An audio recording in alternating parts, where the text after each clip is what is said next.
que su presencia le place hacerla sentir en medio de su pueblo. Esa es la manifestación de su presencia. Y ahí donde estás con tus necesidades y con cualquier situación que puedas traer a la casa de Dios, esa manifestación de su presencia tiene un propósito específico para tu vida. Tiene un propósito específico por el cual Él viene a hacer sentir su presencia en medio de cada uno de nosotros. Y esta tarde quiera Él hacer la revelación de esa manifestación de su presencia en tu vida. Que puedas saber el propósito por el cual Él viene a visitarte con su presencia en esta tarde. Ahí donde estás de pie, te invito a que abras la palabra del Señor. En el capítulo 14 de Mateo,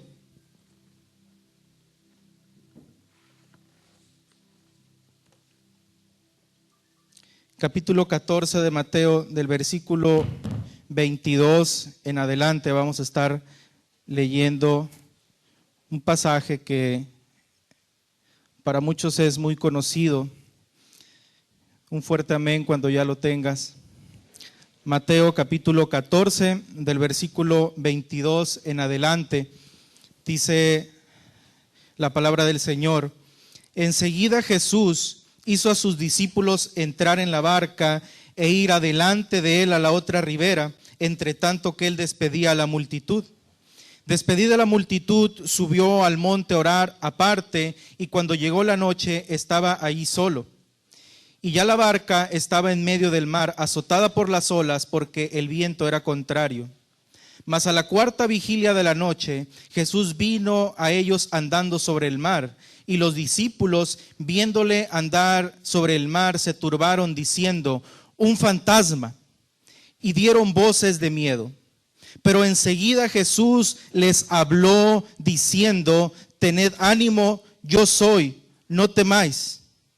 Entonces le respondió Pedro y dijo: Señor, si eres tú, manda que yo vaya a ti sobre las aguas. Y él le dijo: ven. Y descendiendo Pedro de la barca, andaba sobre las aguas para ir a Jesús. Pero al ver el fuerte viento tuvo miedo, y comenzando a hundirse, dio voces diciendo: Señor, sálvame. Al momento Jesús extendió la mano, asió de él y le dijo: hombre de poca fe, ¿por qué dudaste? Inclina tu rostro y vamos a pedirle al Espíritu Santo que a través de su palabra Él nos ministre en esta mañana. Padre, nos acercamos a tu presencia en el precioso nombre de tu Hijo amado Jesucristo. Te pedimos que esta palabra sea una bendición para cada uno de nosotros. Traiga, Señor, fortaleza, traiga ánimo, traiga, Señor, un despertar, que podamos, Señor, ponerla por obra, que podamos, Señor, tomar acción a través de ella, Señor, con la ayuda de tu Espíritu Santo.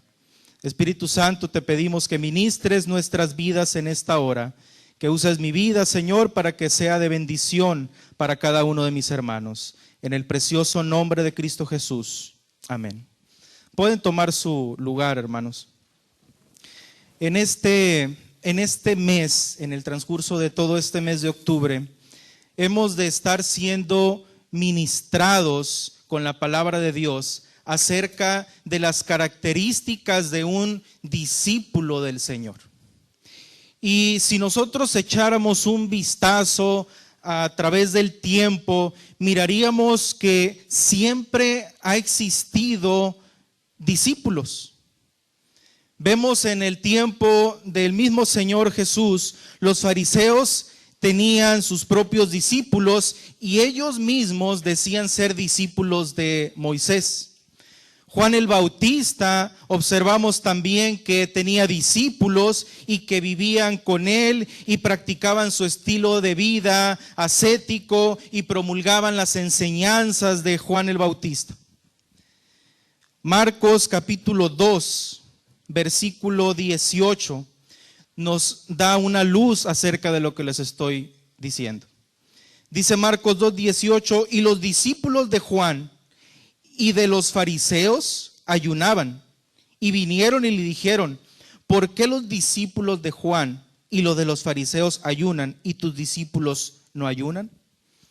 Vemos ahí entonces que había discípulos tanto de fariseos como discípulos de Juan el Bautista. Y si analizáramos las costumbres de los mismos judíos y el estilo de vida y la educación que le daban a sus hijos, vemos que el muchacho, cuando cumplía 13 años de edad, no había más educación formal por parte del padre o por algunas escuelas especiales que habían. No había más educación formal de la ley. Si el muchacho deseaba continuar con un entrenamiento y preparación para él poder ser un maestro, poder ser un escriba, poder ser una cabeza de una sinagoga, poder prepararse para ser un juez, él podía continuar preparándose en la ley, pero buscando un grupo pequeño, un grupo especial, o estando bajo los pies de un maestro de la ley. Tenía que buscar a un maestro, y el maestro tenía que cerciorarse de que ese alumno era candidato para poder ser un buen discípulo suyo. El mismo apóstol Pablo es un ejemplo de un joven judío que dejó su hogar en Tarso para estudiar la ley a los pies de Gamaliel, un famoso rabino de Jerusalén.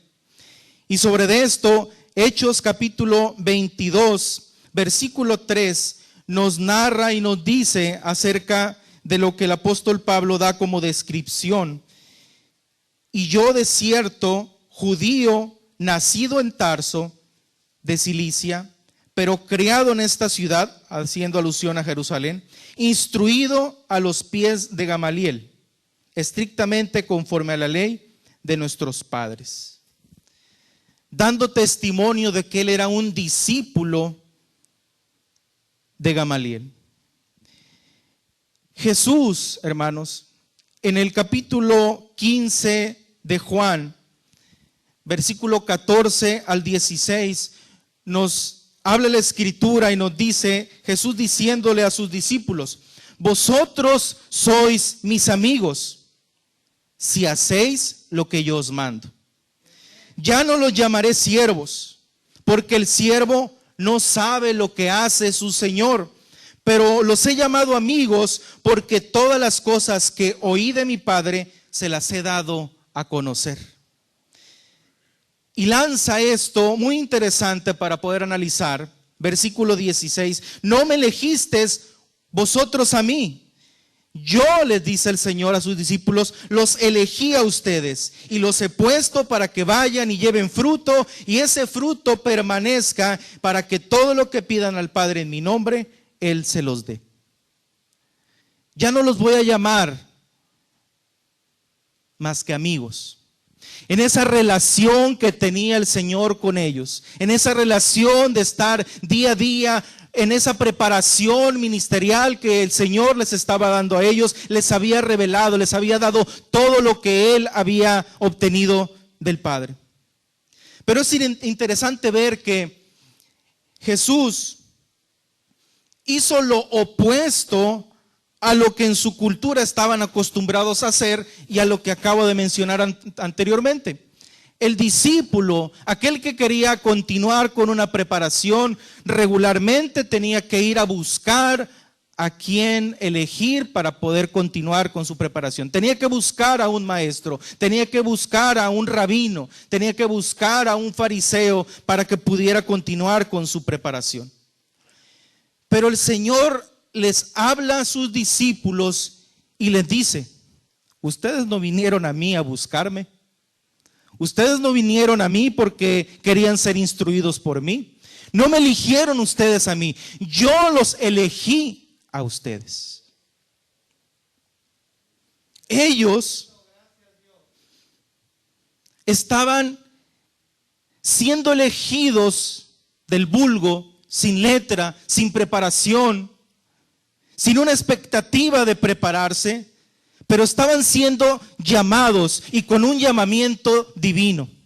Estaban siendo llamados porque el mismo Señor, conociendo sus debilidades, conociendo sus frustraciones, los vio aptos para poder ser instruidos y capacitados. Quiero decirte que hasta el día de hoy, nuestro Señor sigue llamando y lo está haciendo a manera personal. Es un llamado divino, es un llamado santo, es un llamado para que nosotros continuemos y sigamos la labor que Él ha puesto para cada uno de nosotros. Es un llamado personal. Y nos vuelve a decir, como le dijo a los discípulos, ustedes no me eligieron, yo los elegí. A mí me plació sacarlos del lodo cenagoso del pecado y traerlos a la luz. A mí me plació sacarlos de las tinieblas y traerlos a la luz de vida eterna. No le elegimos nosotros, Él nos eligió. Pero el problema por el cual muchos nos llega a costar el servir y seguir a Jesús es porque implica un compromiso total. Implica un compromiso personal para llegar a ser imitadores del Maestro. Es por eso que vemos en nuestras iglesias más creyentes que discípulos. Vemos en nuestras congregaciones más creyentes y no discípulos. El creyente es alguien que cree. La misma palabra nos dice, es alguien que cree. Es alguien que profesa una fe, una religión. Es alguien que pone su confianza en el Señor en este caso. Ese es un creyente. Y un creyente, hermano, a un creyente le gusta venir al templo, a un creyente le gusta escuchar la palabra de Dios, a un creyente le gusta recibir las bendiciones de parte de Dios, a un creyente le gusta recibir la palabra, a un creyente le gusta, hermanos, estar en la casa de Dios.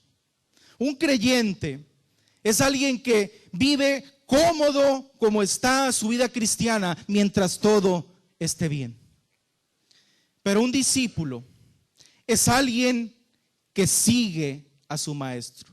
Es alguien que imita a su maestro. Un discípulo es alguien que es un seguidor de su maestro y lo que su maestro le ordene hacer, lo va a hacer aún cuando sea lo contrario a su pensamiento. Un discípulo es alguien que sabe que tendrá que pasar circunstancias y adversidades como su maestro lo pasó, pero tiene la ayuda divina para salir adelante. Y una de las cosas, hermanos, necesarias en nuestros tiempos y en nuestra iglesia es que todo creyente se pueda tornar en un discípulo. Es que podamos nosotros ser discípulos del Señor. Y hoy quiero decirte una realidad. Todos los que son discípulos del Señor son creyentes. Todos los que son discípulos de Cristo son creyentes. Pero no todos los creyentes son discípulos. No todos los creyentes son discípulos. Juan 8:31 declara la palabra. Jesús les decía a los judíos que habían creído en Él, creyentes. Les decía Jesús a los judíos creyentes, en otras palabras, aquellos que habían creído en Él, les decía esto: si vosotros permanecéis en mi palabra, seréis verdaderamente mis discípulos. Aquellos creyentes judíos, el Señor estaba interesado de que pudieran ser, más que creyentes, pudieran ser discípulos del Señor. Y esto nos lleva a que podamos reflexionar, ¿qué se necesita entonces para permanecer en su palabra? ¿Qué es lo que el Señor quería decirle a estos creyentes para que pudieran ser y transformarse en discípulos? Tenían que permanecer en su palabra. ¿Cómo permanecer entonces en la palabra del Señor? Hay que practicarla, hermano. Hay que vivir la palabra. Hay que tomar ejemplo de ella. Es nuestra regla de fe y conducta, y por ella nosotros nos regimos como cristianos, como creyentes, para poder llegar a ser discípulos del Señor.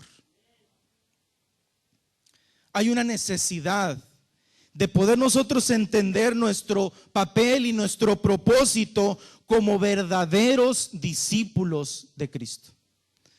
¿Cuántos verdaderos discípulos de Cristo tenemos aquí en esta mañana?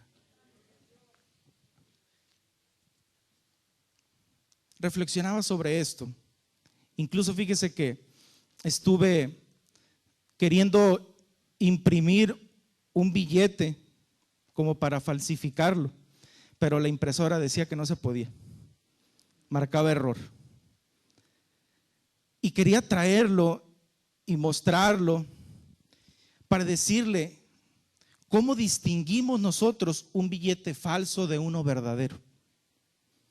¿Cómo distingue usted un billete falso si le dieran un billete falso? La mejor manera de distinguir un billete falso de uno verdadero es conociendo el verdadero. Si usted no conoce el verdadero, entonces no podrá distinguir el billete falso. El billete falso es cómo se asemeja, se parece al billete verdadero, pero hay características que lo diferencian. Hay características que los hacen ser diferentes, el falso del verdadero. El discípulo de Cristo tiene que reunir características que lo hagan ser un verdadero discípulo de Cristo. Por ello esta mañana quiero presentarte a la luz de la Escritura y el pasaje que leímos, esas características que tiene que tener un verdadero discípulo del Señor. Y la primera de ellas es que un verdadero discípulo de Cristo sabe identificar la voz de su Señor. Sabe identificar en el momento que el Señor, que su Maestro le está hablando. Vemos que los discípulos se encontraban en medio de una tormenta.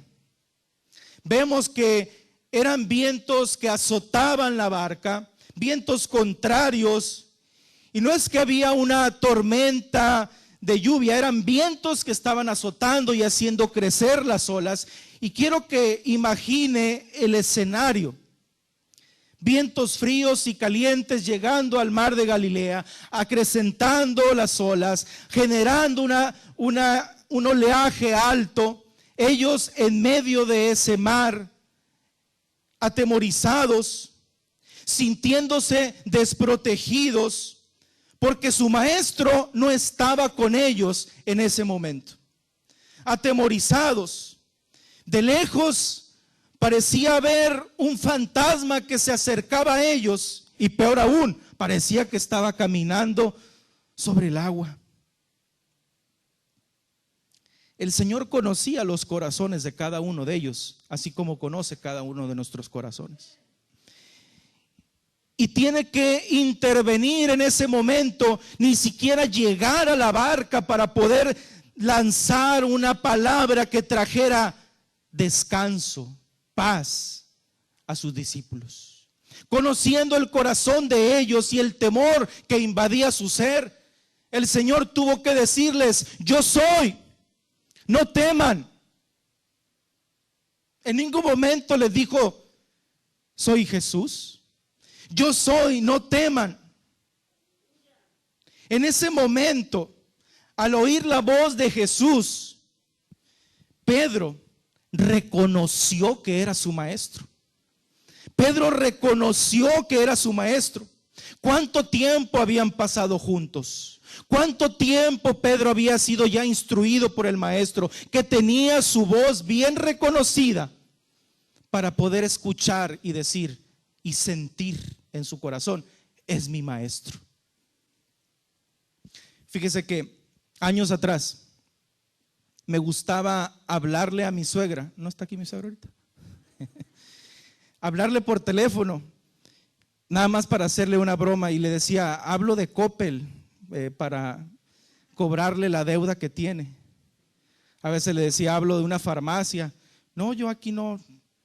Una vez le hablaron de una farmacia y pensaba que era yo. Y eres tú, Everardo. Yo sé que eres tú y me estás bromeando. No, señora, yo no soy ningún Everardo. Y les colgó. Y esa vez no era yo. Pero en otras ocasiones la hacía desatinar y caía. porque por teléfono no reconocía mi voz. Pero han pasado los años y ¿sabe qué? Ya no la puedo bromear. Ya no cae en la broma si yo hablo por teléfono y le digo, ya sé que eres tú, me dice, porque tiene identificada ya mi voz. Cuán importante entonces, hermanos, es que podamos nosotros reflexionar que como discípulos de Cristo es necesario saber identificar la voz de nuestro Maestro. Y para identificar la voz de nuestro Maestro es necesario tener comunión con Él. Es necesario hacernos amigos del Señor. Es necesario que Él nos revele a través de su palabra, a través de la comunión de su Espíritu Santo, a través de la comunión con la oración, que Él nos revele su sentir, que Él nos revele su presencia, que Él nos revele su voz, que Él nos revele lo que desea de nosotros. Que nos sea fácil identificar la voz de nuestro Señor. La segunda característica es que un verdadero discípulo de Cristo busca ser semejante a su Señor. Pedro identificó la voz del Maestro, sabía que era Él, trajo paz a su corazón. Entonces Pedro le dice a su Maestro, a su Señor, sí eres tú. Identificó su voz. Pedro no le está preguntando, Pedro no le está diciendo, si eres tú, manda que yo vaya. Pedro está afirmando que ha identificado la voz de su Señor, que sabe que es Él, y ahora le lanza esta osada petición. Una locura para cada uno de nosotros. Manda que yo vaya a donde tú estás. Parece descabellado. Parece que lo que Pedro le está pidiendo al Señor es una locura. Pero desde la perspectiva de Pedro no era una locura, porque lo único que Pedro estaba buscando hacer en ese momento era ser semejante a su maestro, hacer lo que su maestro estaba haciendo, realizar lo que su maestro estaba realizando. Si su maestro lo podía hacer, Pedro también lo podía hacer, porque era discípulo de él. Quiero decirte, hermano, que si Cristo se despojó a sí mismo dejando su trono, como lo dice el apóstol Pablo a los filipenses, hayan ustedes ese sentir que también hubo en Cristo Jesús. Y Pablo pone a la divinidad primero, Cristo Jesús. Hayan ustedes el sentir que hubo en él, en Cristo Jesús, en el ungido, que él se despojó de su trono. Tomó forma de siervo, se despojó de su comodidad, se despojó de lo que él era. Y es lo que Pedro estaba buscando hacer al despojarse y salir de la barca. Esa barca simbolizaba su área de confort, simbolizaba su seguridad, simbolizaba su vida ordinaria. Es estar donde los demás están. Pero en ese momento Pedro quiere despojarse como su Señor se despojó en un momento de su divinidad, de su trono. Pedro quiere despojarse de sí mismo, de sus temores, de su vida ordinaria, de lo que él era, y quiere ahora hacer lo que su maestro está haciendo. Pedro quería ser un discípulo extraordinario, pero tenía que hacer lo que su maestro estaba haciendo. Si nosotros como discípulos de Cristo queremos caminar sobre lo imposible, tenemos que seguir las pisadas de nuestro Maestro, cueste lo que cueste. Tenemos que despojarnos de nosotros mismos para ser semejantes a nuestro Señor. Y una de las grandes pisadas a seguir de nuestro Señor nos la da Él mismo en el capítulo 13 de Juan, versículo 14 en adelante, donde nos habla acerca de la actitud del servicio. Vayamos al aposento alto, ahí donde el Señor, la última noche, le lava los pies a sus discípulos. Y cuando terminó, volvió a su lugar y les dijo: pues si yo, el Señor y el Maestro, les he lavado los pies, también ustedes deben lavarse los pies los unos a los otros. Les he puesto ejemplo para que hagan lo mismo que yo he hecho con ustedes. el Señor les estaba enseñando dentro de su contexto y dentro de su cultura lo que ellos tenían que hacer, un trabajo que era un trabajo de esclavo. Pero nosotros también debemos de estar dispuestos a hacer cualquier trabajo dentro de nuestro contexto que pudiéramos considerar como mínimo.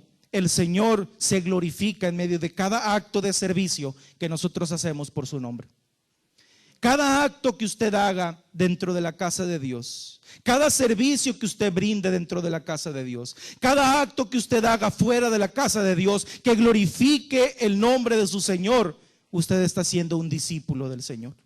Ejemplo les he dado, les dijo el Señor. Un verdadero discípulo de Cristo sabe que las tormentas son una oportunidad para acercarse y obtener fortaleza de su Señor. Debemos ser semejantes a Cristo hasta en el sufrimiento, hermano. Debemos ser semejantes a Él hasta en el sufrimiento, porque el sufrimiento es parte del proceso por el cual Él nos está volviendo semejantes a Él. Se trate de una desilusión, se trate de una frustración, se trate de una pérdida de un ser querido, se trate de problemas en casa con los hijos, tiempos de escasez, crisis económicas. Se pueden venir cualquier circunstancia de enfermedad, crisis sanitarias, pero tenemos que verlo a la luz de la Escritura como discípulos del Señor. Romanos 8:28 declara y dice que sabemos que los que aman al Señor, todas las cosas les ayudan para bien, conforme a su propósito por el cual fueron ustedes llamados. En otras palabras, Dios está obrando por el propósito que tiene en cada uno de nosotros. El maestro extenderá la mano para socorrerte cuando sientas que te estás hundiendo, pero va a extender la mano cuando Él mire que tú te estás esforzando por acercarte a Él. Cuando Él mire que te estás esforzando por caminar sobre las aguas. Él extenderá su mano para socorrerte cuando Él mire que tú te esfuerzas por hacer lo que Él hizo. Cuando tú tomas ejemplo de Él para realizar las obras que Él hizo. Y por último, un verdadero discípulo de Cristo siempre buscará hacer la voluntad de su Señor. El discípulo de Cristo tiene que vivir bajo la perfecta voluntad de su Señor. Si nosotros nos sujetamos a la voluntad de Dios, vamos a disfrutar, hermano, de todas las bendiciones que el Señor tiene preparado para nosotros. Hay bendiciones preparadas para nosotros aquí en esta tierra, como también ya están asignados los tronos y galardones y moradas para nosotros en el reino celestial. ¿Por qué nos cuesta tanto recibir las bendiciones de Dios? ¿Por qué parece que el Señor no me bendice a manos llenas? ¿Te has puesto a reflexionar si eres solamente un creyente o realmente te estás esforzando por ser un discípulo? El Señor tiene más que darnos que nosotros le podamos pedir. El detalle es que nosotros mismos detenemos las bendiciones del cielo para nosotros por nuestras propias acciones, por nuestras propias actitudes, por el estado de confort en el que queremos vivir. Es cierto, hermanos, hay momentos que nos será fácil seguir a Jesús, pero habrá otros momentos donde quizá estaremos tentados a tirar la toalla. Y parece que es difícil seguirlo, sí, bajo nuestras propias fuerzas.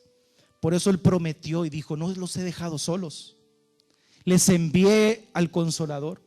Yo voy a estar con ustedes todos los días hasta el fin del mundo. Se requiere un esfuerzo grande para ser discípulo de Cristo, pero no estás solo, porque tienes la ayuda divina, el poder del Espíritu Santo, la guianza del Espíritu Santo para seguir adelante, avanzando en tu caminar cristiano. ¿Sabes que en los mayores tiempos de crisis es donde la gloria del Señor se ha manifestado más grandemente? Podemos estar en la cumbre de la montaña glorificando a Dios, porque la iglesia canta mientras está en la cumbre de la montaña, pero cuando está en el valle, la iglesia también tiene que cantar, tiene que expresar su sentir. Y en esos tiempos de crisis donde la iglesia puede estar pasando, es una oportunidad para nosotros como creyentes de poder ver su gloria manifestada. En ese tiempo de tormenta, los discípulos, para ellos fue un momento extraordinario para ver el poder de Dios, el poder de su Maestro, el poder de su Señor en acción. Para el creyente, los tiempos que estamos viviendo en nuestros días son tiempos de crisis para el creyente, pero para el discípulo son tiempos de ver las mayores manifestaciones de la gloria de su Señor. Para un creyente parece que este tiempo es un tiempo de estancamiento, pero para el discípulo de Cristo es un tiempo de avanzar, es un tiempo de caminar, es un tiempo de seguir adelante en medio de los tiempos difíciles, mostrando el carácter del Cristo. Es un tiempo de manifestación de su presencia caminando sobre las aguas. ¿Quieres ponerte de pie, hermano? A lo mejor tienes tiempo que has dejado de seguir a Jesús, y eso no significa que tu fe no esté puesta en Él. Una cosa es poner la fe en Él y otra cosa es seguirle. Una cosa es venir a la iglesia y llenarte de su presencia, sentir su presencia, pero otra cosa es seguirle, imitarle, hacer los pasos que Él hacía. Y Él ha prometido estar con nosotros. Él ha prometido estar con nosotros. Incluso Él dijo que mayores cosas ustedes harán si tan solo le creyéramos. Mayores cosas haremos si tan solo decidiéramos a tomar el reto de ser discípulos y no solamente creyentes. Hoy el Señor está haciendo un llamado personal a cada uno de nosotros. ¿Estás dispuesto a pagar el precio? Levanta tus manos al cielo. Levanta tus manos al cielo y permite que la presencia de su Espíritu Santo se manifieste en tu vida. Él está aquí. Él está aquí. Su presencia maravillosa y gloriosa está aquí con nosotros. En cada rincón de este recinto, en cada rincón de esta casa, su presencia se manifiesta y